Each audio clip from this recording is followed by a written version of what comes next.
All right, what's up, guys? This is podcast number 11. Today we have Mr. Claymont. How you doing, Mr. Claymont? Hey, I'm doing pretty good. A little tired, but pretty good. So, you're the band director for Riverside Academy's band, right? Yes. Would you say there's like an expectation that you hold all your kids to, even like the middle school kids? Oh, absolutely. Yeah. We we have a reputation that's for making superiors at all of the contests we go to, and the only way we can continue to do that is if I get everybody to perform to their best, and so I have to constantly keep that bar raised high so that we can continue, with that reputation. Right. Would you say there's any like band members that stand out to you, like? Yeah, several of my officers stand out. Jeremy Jung is our drum major.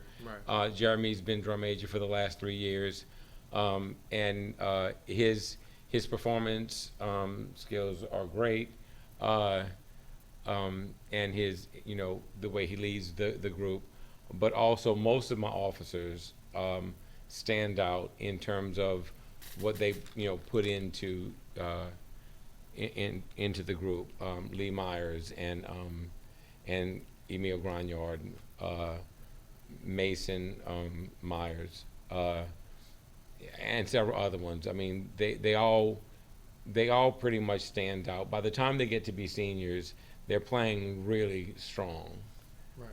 Speaking of Jeremy Jung, since he's a senior now this year and a drum major, have you thought or have picked out someone else to become a drum major after he leaves? Oh no, that doesn't happen till pretty much the end of the year, usually in May. Okay. Right. We have tryouts for that. It's open to, it's usually just juniors and seniors. I allow sophomores to try out as well, but it's a rare case when a sophomore like Jeremy gets to be drum major, because you are looking for somebody that has some experience in leadership. So it's normally somebody that's kind of worked their way up to that. Right. So last night was the carrying in the courtyard. How do you think that went with your band? And how do you think, like, I think how was it? Was it fun? Yeah, the caroling in the courtyard was a huge success. This is our second year. Last year we didn't get to have it. Last year we didn't get to have it outside because of the just massive thunderstorm. So it was inside, and it was a little harder to coordinate everything in the gym when you weren't prepared for that. Last night went just incredible. I wish it would have been colder, because it would have been much more fun. Having hot chocolate and s'mores. That we had 2 fires lit in barrels all night, and the band did really well. I mean, we just played some of our parade music. We just finished marching in the Norco Christmas Parade. Right. So last year we tried to do some of our concert music, and in that setting, I just realized the marching stuff is louder. It works a little bit better, and the crowd seemed to enjoy it. But the whole event seemed to be really nice, and we had some of our theater characters walking around. So Thomas Mazzella was dressed like Buddy the Elf, and Emil Granyard as the Grinch, and Mason Meyer as the snowman, the blow-up snowman, which was a big hit with the kids. So it was a really, really, really fun night, a good event for our school. So do you have any hobbies outside of school, or like? Well, I like to travel. I would say that's the biggest hobby I have. I like to go to other places. And I do theater outside as well. Right. I'm the artistic director for River Parish Community Theater. But getting back to traveling, I guess outside of like what I consider work, traveling is probably the biggest hobby I have. As a matter of fact, over the Christmas break, I'm going to Rio de Janeiro in Brazil. Really? So like every Christmas, I go someplace new, like Christmas and New Year's. And so I'm just trying to find like a new place in the world that I haven't been. So last year was Hawaii, because I'd never been there, and this year I chose Rio because for New Year's Eve they have probably the biggest New Year's Eve celebration. About 3 to 4 million people come to Copacabana Beach to celebrate. You bringing me home a souvenir? Oh, we'll see. Speaking So- from your traveling, we know that you're from Texas. How was life in Texas coming from Texas to living here in Louisiana? Okay, well, first of all, I'm from Reserve, Louisiana. Oh well. Okay. So, I have. It was actually in 1998, after working at Riverside for 10 years, I left and went to Texas and spent off and on about 10 years there, and I still have a place where I stay. I go on weekends, and so I'm kind of like living in two places. It was harder going to Texas than, like someone from Louisiana, it was harder going to Texas than I would think someone coming from Texas to here. Why you say that? Okay, the food's not the same. Oh, well, No So seasoning? food is the no, same. they have seasoning. It's just you can't find Louisiana food, Yeah. and they got lots of people that try, and it's awful. There's a couple of places that's pretty good, but you can't find really good gumbo. You can't find. There's one place that is kind of good, but you can't find like anything that is crawfish. No, like that you're not gonna find crawfish stew or crawfish bisque. But even just like regular food, like what we have in our cafeteria, Right. and the barbecue's great. The Tex-Mex is phenomenal, but and then the other thing is like people here are very down to earth. Right. You know, like we find a lot of pleasures in simple things, like bonfires on the levee, and there is that in Texas, but it seems like particularly in Dallas, where I live, it's much more business oriented and productive. They kind of like everybody is trying to like really succeed, like just to the top of their game. Right. So it's hard to, like when I went to parties, people dress up a little bit more. It's not like, you know, jeans and a t-shirt. Right. So, would you say it is like you like the country life a little bit more than Dallas, big city? I like both. The reason I stay in Dallas is because the arts community in Dallas is phenomenal. So like here we have a few arts organizations that do theater, that do other things. When I go to Dallas, I go to the Dallas Symphony. I have season tickets. And their symphony is incredible. The building was built specifically for them, and it's great. The opera, the Dallas Theater Center, and also other theaters in the area are phenomenal. So I love going to those, and I do go like to the Louisiana Philharmonic Symphony sometimes when I'm here, and I do go to theater. Like I just went to the Roadshow of 6, but Dallas has, instead of just the road shows, because we do have the road shows that come in, the Dallas Theater Center puts on their own things, and they always put a really unique spin on how they present a show. So I like that aspect of it for the city, and I like getting dressed up and going eat and stuff like that. But I also like throwing newspaper on the table and boiled crawfish. Yeah. You know, you get your hands dirty when you eat. So I kind of a bit of both. A little bit about. So you said you do the play in theater here and at the River Parish. Have you thought about the play you're gonna do this year at all? For Riverside, no, still on the fence. I'm a procrastinator, so I kind of plant a seed and I start looking a little bit, but you know I gotta kind of feel the people that we have to see what's going to be the best thing for us. So like last year, we really felt like Wizard of Oz we wanted to involve some of the younger kids. So the Right. Munchkins gave them an opportunity to really get involved. Don't know yet. We do know what we're doing for River Parish Community Theater, but that announcement's not coming till we do a choral Christmas concert Come on. next Saturday. It's gonna be fun. Can it be the Can sneak you give peek? me like a little hint? Nope, No hint. they'd kill me because we make an announcement at our Christmas concert. It's at St. Peter's Church next Sunday, I guess the 18th, at 5 o'clock at St. Peter's Church. So that's when the announcements get made, and then it'll be all over the place. All right. Bet. So you just finished the Norco Christmas parade last weekend. Yes. How was that? Like, It was fun. We hadn't had it for 2 years because COVID kind of crushed it one year. I think it got rained out one year, COVID the next year, and then last year the storm.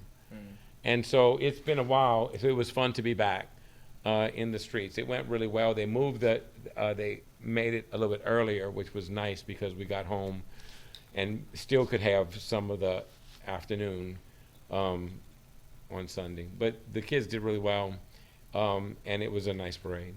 What was your favorite part of the parade? Favorite part? The people on the side, like the Riverside people on the side, like every time you see people from Riverside and they yell and cheer and like, hey, Mr. Clement, and the kids, we have quite a few of our elementary kids that were along the parade route.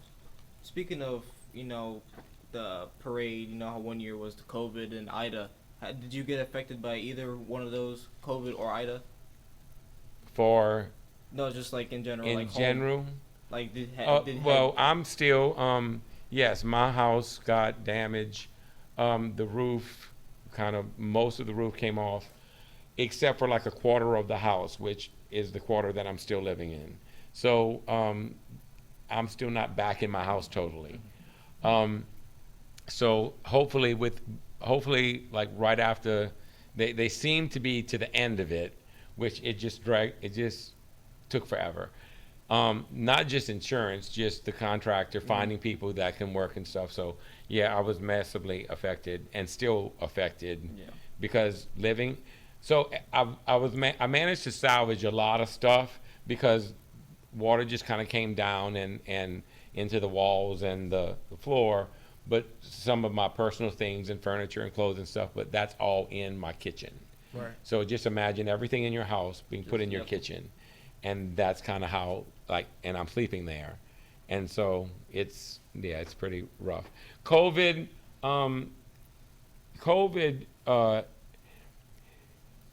so COVID really affected arts organizations. And the Riverside Band and Theater really got hit hard. Fortunately for most of the sports stuff, that kept going. We were able to have football games. We were able to have a basketball season. The baseball season got affected the first year of it, but then got right back on. But the year after COVID hit, like the fall of the fall of 2020 going into 21, every single band competition in Louisiana was canceled. So there was really nothing for us to work towards. Right. And so, and then the following year, it was, they had the assessments and stuff, but they watered it down a lot because of what everybody had done. A lot of bands lost members. I'm still feeling the effects of it because for a whole year, we're our own feeder system. So I start kids in 5th grade and then they carry on to 6th and 7th. Well, we got hit with COVID. So nobody learned how to play an instrument that year, no beginners. And then right when we was going to start beginners the following year, the hurricane hit. And so for 2 years, no beginners. And so now those people would be in band. So we don't have many I think I have 4 7th graders in band, where we normally have 10 to 15. So we're still feeling the effects of it and trying to get caught back up. Did y'all still practice during COVID? We did, but you see, unlike a lot of things, this is the best way to put it. When the football field went out, you still practiced, you still had your normal practice. For us, because you blow instruments and then it creates aerosols that could potentially spread the virus, we weren't allowed for August, September, and October, we weren't allowed to play indoors. So we had to take everything outdoors, and when it rained, then you just shouldn't have practice. And even with that, we had to make sure when we got inside, when they allowed us to play inside, they had to be 6 feet apart. Mm-hmm. And so when you got 50 people that you're trying to spread 6 feet apart, it doesn't. And a lot of what we do is you want to hear the people across from you. You want to hear the people on the other side of the room. Well, when you're spread out that much, So it changed a lot of what we did. We're just now, this year is the first year I feel like normal happened. Because like all of last year, and it affected baseball too, because we were in the baseball facility. Right. We were very fortunate that, that Coach Marty allowed us to have the baseball facility for the whole fall. Because like, even though, baseball doesn't start to the spring, you start practicing stuff early, and people would normally go in the fall on their own to have batting practice and stuff, or throwing and whatever in the facility, and weren't able to do that. And so it kind of affected a number of things, but mostly because we went from COVID being spread out throughout the whole band hall, and then the band hall got a little damaged, so we weren't in it for the fall. How did it feel when the band hall was repaired and fixed, and you and the entire band were in it for the first time? It was really nice because we got to we took the opportunity, because it had to be kind of redone. We got new lights because it was dark. I don't think anything happened in the band hall for 20 years in terms of any kind of renovation. So this is like the first time. And so it's brighter. I decided it looked like a locker room, which is nice, but it's a band hall. So it had dark blue walls, dark red walls, like kind of up and down. And we went with more of a lighter blue and gray trim. And so it's much brighter. It looks bigger. We took out the carpet, which was constantly a source of like it, getting cleaned, and it would rip and all kind of stuff. So now it's all tile. My office got redone, so I'm able to spend more time actually in my office and use it as an office, because it had become a storage room. And so now I feel like we're using the band hall a little bit better. Right. So we always bring food up. Okay. So what is your favorite food? Any place, anywhere. Oh God. See, I'm bad with favorites because I like so many things. One of my favorite things, I think, and I think it's because of just growing up. I love crawfish. I love boiled crawfish. But my favorite thing, and I haven't had it, my sister makes it. I don't know how to make it, is my mom's crawfish bisque. And it is out of this world, but it's time consuming. But my mom used to, because my dad was a crawfisher, so my mom used to make it. But ever since my mom passed, I really hadn't had like crawfish bisque like she used to make. That's one of my favorite things. And I love, so I like, when I moved and I started traveling, I'm a foodie. So I like to go to really nice restaurants. And so I got accustomed to stuff like, I love foie gras, which a lot of people here don't even know what that is. It's goose liver. Goose liver? Yeah. And Okay. but it's like eating butter, because that's where all the fat is contained. And the way they cook it and different, so that has become one of my things, but I don't think anything supersedes crawfish. Is there any like certain restaurant that you love, Louisiana, anywhere like Okay. that you can go Any and place you you know you're traveled? gonna get something good? Lord,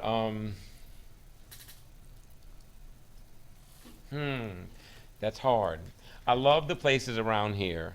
Like, I love Fatty's and Buddy B's and places like that. I feel like no matter what, I can go and they will always have something that I love to eat. And I say that because they're close by. But I don't eat out. Like right now, I'm trying to lose weight. So you can't lose weight if you eat out.